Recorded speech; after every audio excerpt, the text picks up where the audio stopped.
Olá, nesta aula vou falar sobre o poder dos sentimentos negativos. Não existe uma causa original para os sentimentos negativos, como por exemplo inveja, ciúme, tristeza, raiva, desesperança ou outro qualquer que preferimos não sentir. Na verdade, estes sentimentos negativos não são necessariamente maus ou bons. São apenas sentimentos que, por força das circunstâncias, apelidamos de negativos. Os sentimentos desenvolvem-se a partir da nossa história particular e para entendê-los, resolvê-los ou aprender a lidar com eles, temos de olhar para dentro de nós mesmos. Por exemplo, se nos focarmos implacavelmente neles, podemos extrair informações que irão ajudar a melhorar as nossas vidas. Milhares de livros, blogs, seminários e revistas promovem a ideia de que para encontrar a felicidade temos que lutar contra os sentimentos negativos. Por engano. De acordo com a teoria da aceitação e compromisso, a qual está contida na fórmula da positividade, as emoções são adaptações funcionais que servem um propósito fundamental para a nossa sobrevivência. Como tenho vindo a explicar em aulas anteriores, não podemos evitá-las ou suprimi-las, tal como não podemos deixar de comer ou dormir. Elas informam-nos sobre o que é bom para nós e o que ou quem não é. É claro que se pudéssemos evitar ou eliminar os sentimentos negativos, não teríamos todos já feito isso? E não teríamos já deixado de sofrer devido a esses tão mal amados sentimentos negativos? Não teríamos já deixado de sofrer de alguns problemas psicológicos, como o vício, a depressão, a ansiedade, suicídio ou agressividade? Mesmo perante a evidência da utilidade e funcionalidade dos sentimentos negativos, permanece a ideia de que a todo custo deveremos reunir esforços para livrarmos dessas sensações que interferem com o nosso dia-a-dia. Isto pode muito bem acontecer por uma razão simples, mas poderosa. A verdade dói. Os sentimentos negativos não são apenas inerentemente dolorosos, mas também frequentemente comunicam o que preferimos não saber. Dizem-nos que não nos sentimos amados ou preferidos, que o nosso trabalho está acabando connosco, que escolhemos a pessoa errada, que nos sentimos sozinhos e incompreendidos. Estas realidades emocionais são difíceis de enfrentar e exigem atenção, ação e mudança. Como seres humanos que somos, tememos a mudança. Resistimos-lhe, mesmo quando é mudar para melhor. Assim sendo, o primeiro passo é aceitar aquilo que sentimos, ainda que não tenhamos necessariamente que agir de acordo com os nossos sentimentos. Como temos vindo a constatar, a aceitação está presente no caminho da felicidade e sucesso de cada um de nós. Quando não entendemos este conceito ou não o conseguimos aplicar na vida, sofremos. Por isso mesmo, é um elemento central na fórmula da positividade. Você tem mesmo de entender o seguinte: a tendência que a grande maioria das pessoas tem vindo a ter, isto é, tentar não ter sentimentos negativos ou repudiá-los, lutar contra e negar os seus sentimentos, é uma estratégia contraproducente. Ao negarmos os sentimentos negativos, negamos a oportunidade de aprender mais sobre nós mesmos. Importa então que você os aceite, os compreenda e os mude. Mas mude-os apenas se eles não lhe servirem. O segundo passo é verbalizar o que você está sentindo, nos termos mais simples possível. O ideal seria fazê-lo num ambiente empático. Poderia ser com um amigo, um grupo de apoio, um membro da família, um parceiro ou um psicólogo. Isto não é fácil de encontrar nem de fazer. A maioria das pessoas, ainda que amorosas ou bem-intencionadas, têm dificuldade para tolerar a dor de outra pessoa, muitas vezes porque provoca a sua própria dor. Pondere com sabedoria e confiança que o que você sente significa alguma coisa. Tente perceber o que é que esse sentimento lhe transmite, que ligação estabelece com o seu momento presente, com os seus medos, com os seus desejos, com as suas expectativas. E faça todo este processo mantendo uma distância dessa experiência que está a manifestar-se em você mesmo. Seja o observador envolvendo-se o menos possível com a sua dor, tentando apenas perceber como se manifesta. O terceiro passo é explorar. Existem algumas boas perguntas a fazer-se. O que eu preciso aqui ou o que quero sentir nesta situação? O que é que esta pessoa está conseguindo obter que eu desejo? No caso, por exemplo, da inveja.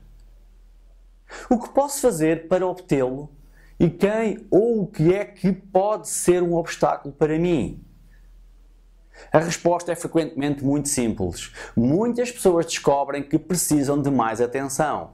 Outras gostariam de ter mais confiança, serem mais destemidas, não serem rejeitadas, controlar os seus impulsos, sentirem-se realizadas profissionalmente, serem reconhecidas no seu trabalho, fazer a dieta há muito tempo desejada. O conjunto de gatilhos que fazem disparar os sentimentos negativos serão certamente muito variados, dependendo da pessoa em questão, dependendo de você. Este processo deve trazer algum alívio, mas também pode inicialmente tornar o sentimento mais forte. Não se preocupe com isso. O sentimento intenso é isso mesmo, um disparo emocional que atinge um pico e que posteriormente vai diminuindo para níveis aceitáveis, mas erradamente algumas pessoas tentam evitá-lo usando a fuga às coisas, às responsabilidades ou usando álcool e drogas. Não faça isso. Você deve começar a ter algumas ideias espontâneas sobre o que esses sentimentos negativos provocam em si e de onde podem estar a surgir. Poderia ser uma memória ou algo no presente que você realmente quer, mas não está conseguindo obter. Use esses sentimentos negativos de forma funcional e assertiva. Normalmente indicam-nos que falta-nos algo ou que está a acontecer alguma coisa que não desejamos. Não desespere silenciosamente. Interprete os seus sentimentos negativos. Mesmo que eles existam em si, não tem necessariamente de segui-los. Se esse sentimento o perturba, oriente-se pelos seus valores, foque-se nas suas virtudes e nos seus objetivos. Os nossos sentimentos negativos funcionam na vida como marcadores, ou seja, identificadores de coisas que necessitam da nossa atenção e intervenção e não necessariamente do nosso sofrimento. Agora vou dizer-lhe o seguinte: não siga tudo aquilo que pensa ou sente. Algumas pessoas, pela força do hábito, tornam-se especialistas da preocupação, como por exemplo, estarem constantemente preocupadas sobre o que as outras pessoas pensam acerca delas, frequentemente questionando as suas ações e valores. Quase sempre que interagem com alguém, mesmo que seja por breves momentos, questionam-se com algo do tipo: devo ter dito alguma coisa errada ou a pessoa ficou chateada comigo de alguma forma. Nestes momentos, a pessoa é atingida por surtos de ansiedade e a sua mente fica muito ativa, fazendo imensas perguntas, autocriticando-se, questionando o seu valor e tentando descobrir respostas numa tentativa de aliviar o sofrimento e o desconforto. Na verdade, este tipo de cascata mental não é exclusiva das pessoas excessivamente preocupadas. Muitos de nós já sentimos coisas do género em algum momento das nossas vidas. Quer se trate de preocupar-se com as interações sociais, com a autoestima, com o futuro, com a família ou qualquer outra coisa, o excesso de avaliação das formas preocupantes e repetitivas é desgastante e raramente leva a um resultado produtivo ou útil. Ou por outro lado, perdemos tempo a cismar acerca de nós mesmos, das nossas ações, intenções ou pensamentos de outras pessoas, ou repetidamente tentando planejar todos os resultados futuros possíveis, embora a maioria desses cenários nunca venham a acontecer. Mas algo extraordinário acontece quando os nossos pensamentos e sentimentos ficam alinhados com o que somos e como queremos viver a vida. Isto é, o nosso verdadeiro eu. Sentimos um enorme bem-estar, satisfação e felicidade. Mas o que dizer de todos aqueles momentos em que sentimos-nos em desarmonia com os nossos sentimentos? E quando nós experimentamos pensamentos e sentimentos negativos, Ou seja, mensagens enganosas do cérebro que depreciam-nos, fazem-nos questionar a nós mesmos ou o nosso valor, enchem-nos de dúvidas ou fazem-nos agir contra os nossos melhores interesses.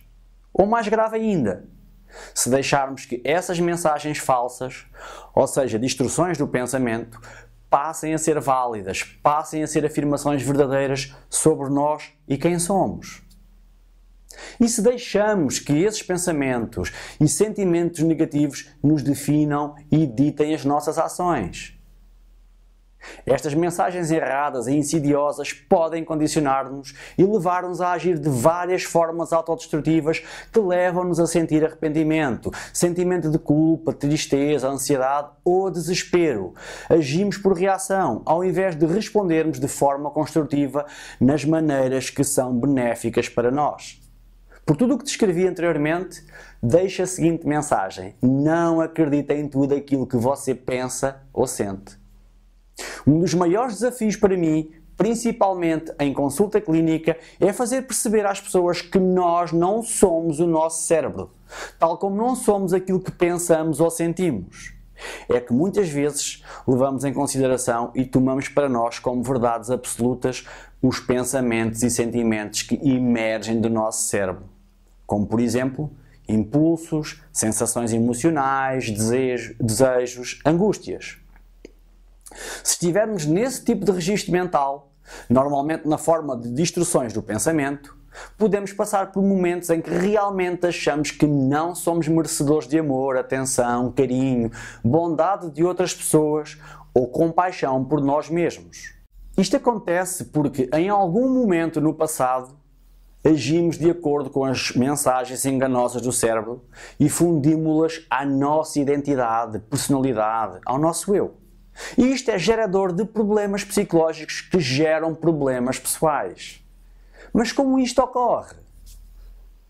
Por vezes, começamos a acreditar que sentimos-nos de uma determinada forma ou que um pensamento negativo entrou na nossa cabeça. Então deve ser uma representação verdadeira e exata de nós mesmos e daquilo que somos. Puro engano. Na grande maioria das vezes, nós somos direcionados pelos mecanismos enganosos do cérebro.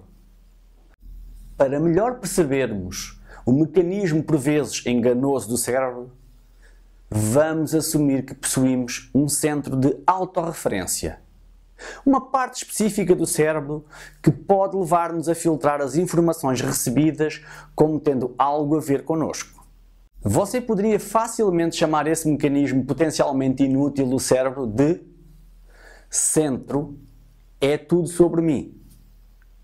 Quando os nossos pensamentos sobre a vida e nós mesmos são geralmente positivos e alinhados com os nossos verdadeiros objetivos na vida, não podemos considerar um problema quando esta parte do cérebro está ativa, dado que leva à empatia e permite entender as outras pessoas. No entanto, para a grande maioria das pessoas que lidam com frequentes mensagens enganosas do cérebro, canalizando interações, eventos e pensamentos sobre elas mesmas, através deste centro, quando os pensamentos e sentimentos negativos estão fluindo e sem controle, pode ser bastante prejudicial.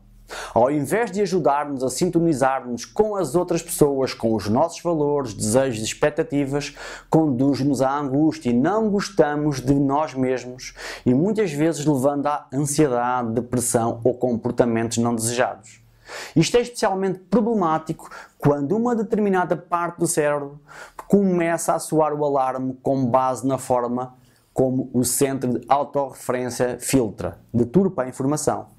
Esta parte do cérebro, responsável pelo disparo emocional, gera as sensações físicas que associamos com a ansiedade e alerta-nos de que algo ruim ou perigoso pode estar acontecendo. Para além de alertar-nos para perigos reais, esta parte do cérebro pode ser ativada por ameaças percebidas, disparo emocional, sem que necessariamente sejam reais.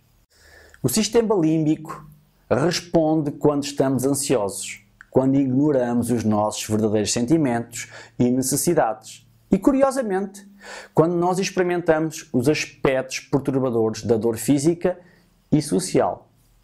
Isso explica porque ser rejeitado ou excluído de situações sociais é tão terrível. A mesma parte do cérebro é ativada em ambas as situações.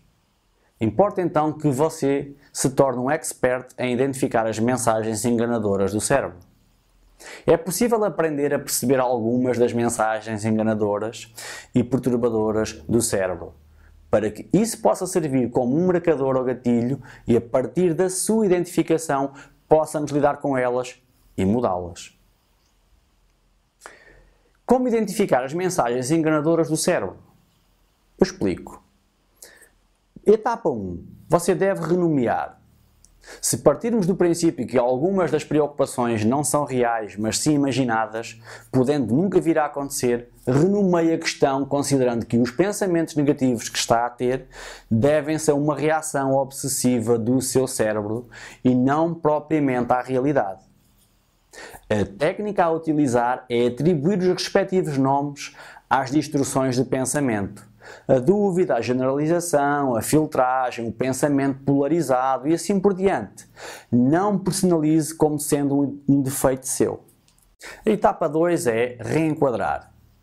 Reenquadre as suas experiências através da identificação de erros do seu pensamento ou perceba o que está a sentir. Isto permite alterar o seu raciocínio focando-se em pensamentos positivos e de distração, utilizando uma técnica que apelidei de zoom já explicada anteriormente. Visualize-se a resolver o problema ou a situação ou como é que alguns dos seus amigos a resolveriam. Foque-se nisso tal qual uma máquina a fazer zoom para capturar uma foto nítida. Tente obter uma imagem nítida daquilo que poderá funcionar para minimizar ou resolver a questão. Force-se a ter outro tipo de pensamentos, acreditando sempre que irá encontrar uma solução. Apesar de ser difícil, irei ser capaz. Está assim a dar uma ordem direta e capacitadora ao seu cérebro. Ao fazer este exercício, você consegue olhar para si mesmo como estando separado das suas mensagens enganosas do cérebro, o que permite agir sobre elas mesmo, mudando-as para outras mais assertivas e realistas. A etapa 3 é refocar. Refoque a sua atenção em algo que seja importante para você, como por exemplo estar disponível para conversar com um amigo, fazer uma caminhada ou dedicar-se ao seu trabalho. Faça algo que lhe melhore o ânimo, que o envolva, mas faça. Mesmo que lhe pareça ser algo ínfimo, faça. No entanto, deverá fazer isso acreditando que vale a pena iniciar essa ação para sentir-se melhor e assim, passo a passo, ir resolvendo a sua questão, agora mais capacitado. A etapa 4 é reavaliar.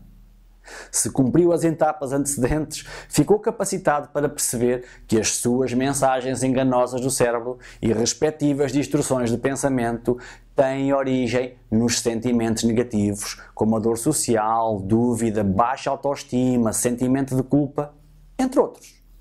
Mas certamente também percebe agora que esses pensamentos imprecisos e sentimentos desconfortáveis não têm que ser levados a sério ou colocados em prática com a habitual sobreavaliação que não leva a lado nenhum. Reavalie aquilo que sente para que possa agir em concordância com os seus objetivos, ao invés de ficar perturbado pelos sentimentos negativos originados pelas mensagens enganadoras do cérebro. Ou vice-versa. Memorize o seguinte: quando conseguir identificar algumas das suas mensagens enganosas do cérebro, conseguirá identificar os seus erros de pensamento e, consequentemente, começará a reorientar os seus pensamentos de acordo com os seus valores e objetivos.